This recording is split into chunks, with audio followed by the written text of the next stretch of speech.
রামায়ণ মহাকাব্য হিন্দু ধর্মের একটি পৌরাণিক আদি মহাকাব্য। রামায়ণের কথা তো আমরা ছোট থেকে সবাই শুনেছি। সেখানে যেমন রয়েছে রাম সীতার বনবাসের কাহিনী, তেমনই রয়েছে রাবণের সীতাকে হরণ করার কাহিনী, এবং যে কাহিনীর মধ্যেই রয়েছে জটায়ুর একটি সংক্ষিপ্ত কার্যাবলী। হ্যাঁ, আজকে আমি যে স্থানটি দেখাচ্ছি সেটির সাথে রামায়ণের সেই জটায়ুর সংযোগ রয়েছে। কোথায় বলুন তো স্থানটি? এটি হলো সেই বিখ্যাত জটায়ু স্কাল্পচার। এটি ভারতের কেরালার কোল্লাম জেলার চাদায়ামাঙ্গালামে অবস্থিত। এটি একটি পার্ক এবং পর্যটন কেন্দ্র।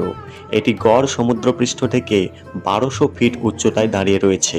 বর্তমানে এই পর্যটন কেন্দ্রটি বিশ্বের বৃহত্তম পাখি ভাস্কর্য স্থাপত্য হিসাবে খ্যাতি লাভ করেছে।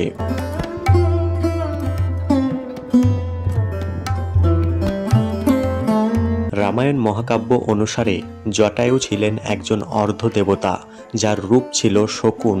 মহাকাব্য অনুসারে আমরা জানতে পারি, রাবণ যখন সীতাকে লঙ্কায় অপহরণ করার চেষ্টা করেছিলেন, তখন জটায়ু রাবণের সঙ্গে বীরত্বের সাথে যুদ্ধ করেছিলেন সীতাকে উদ্ধার করার জন্য।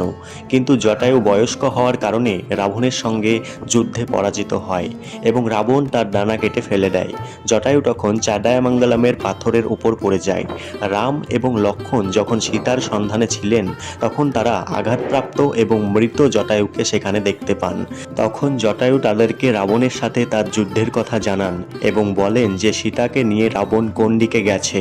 হিন্দু পৌরাণিক মহাকাব্য রামায়ণ অনুসারে আমরা জটায়ুর এই সংক্ষিপ্ত পরিচয় পেয়ে থাকি এবং আমরা আজকে এই স্থানটিকেই দর্শন করছি।